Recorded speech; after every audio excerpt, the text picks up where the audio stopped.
So you want to trace your family history, but you don't know where to start.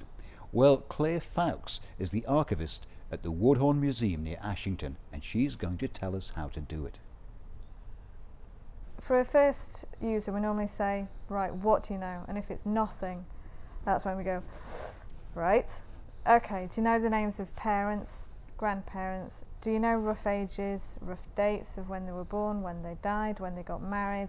Do you know roughly where? Because then we can start narrowing it down as to what parish they'll need to check. We always suggest Parish Records first because it's one of the largest collections, and the vast majority of people do get married or baptised or have a funeral in an Anglican church. If they're not there, that's when we start suggesting other denominations such as in Methodism, Presbyterians, Congregationalist, Catholic records as well, which we do have some here. And do you show them how to access them?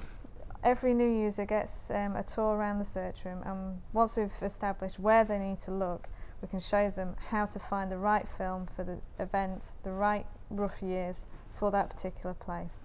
If we can't find the place within the parish list, we know that that village is within another parish, and we can check which parish it's in, or in the case of Methodism, which circuit a place falls in. Because it's always important to remember, before you start family history, always ask remaining family members, get some rough dates, rough areas, rough religion if you know, and then we can start from there and show you how to use the sources that we have to the best advantage for you. Always take everything that you're told with a pinch of salt. Until you can prove it, don't take it as gospel. Are these on microfilm? It's a mixture. Parish registers do tend to be microfilmed because they're so heavily used they wouldn't survive if we didn't. Newspapers, again, it's a mixture of microfilm and the original volumes. Sometimes if they've not been microfilmed, we get the volume out and they are this big. They're a bit of a nightmare to get out, but we do bring the originals out if they haven't been microfilmed, and people can get copies from them. And what about getting photographs of relatives or even army records? Army records tend to be a bit problematical because a lot of the service records in World War I were actually damaged during the Blitz in World War II.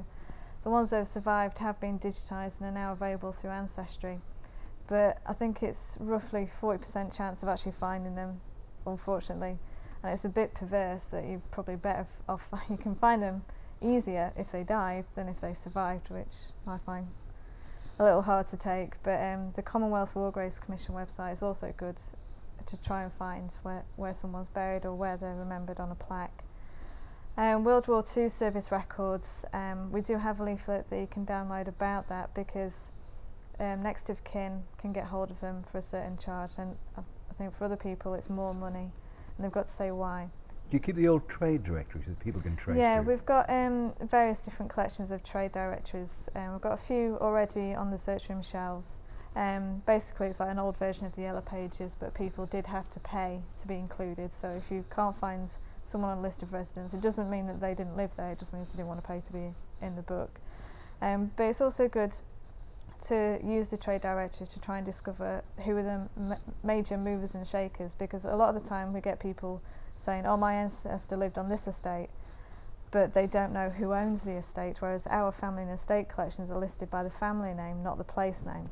So we go to the trade directory, find the place, find who's the major landowner, and then we can direct them as to whether we've got the estate records. It's particularly useful for people who rented on an estate, so we can hopefully maybe find them in rent books and things like that. So the more they do, the easier it becomes for them. Yeah. Do you find that they get obsessive about this? It can be pretty addictive. I mean, a lot of people watch Who Do You Think You Are or Air Hunters and think, oh, that's easy, I can do it within an hour.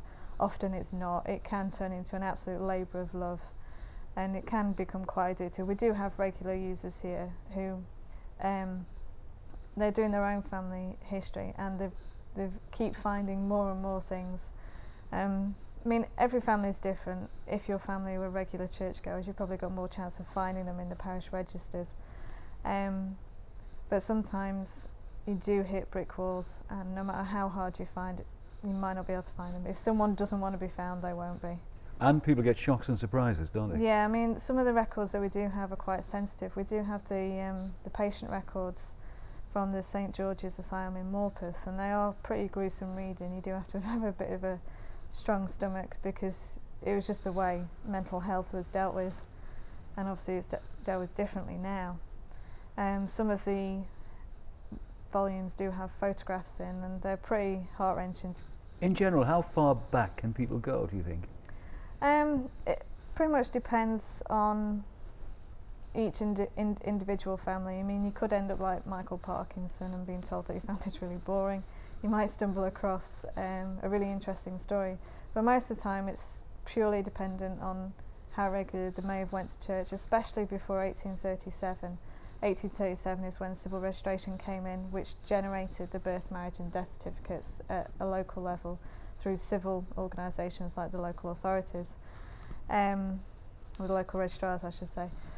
But before that date, that didn't exist. So you are reliant on church records and estate records and things like that. So if they haven't popped up anywhere, it can be a bit of a nightmare. And it can be a nightmare if your name's quite a localised name. I mean, if you're John Smith, you're going to have a hell of a job on your hands. But most people will go back well over 100 years, would they? Yeah, they can easily get back to the 19th century, I would say. Past 19th century, that's when you get reliant on the church records, and it is kind of hit and miss. It's a fascinating hobby, isn't it? Yeah, you can overturn some skeletons in the closet. I mean, some of the things we wonder, do you really want to know that? Especially when they're looking at coroner's files and the St George's stuff. Sometimes ignorance is bliss, but once you've got your nose into something, you do want to find it out.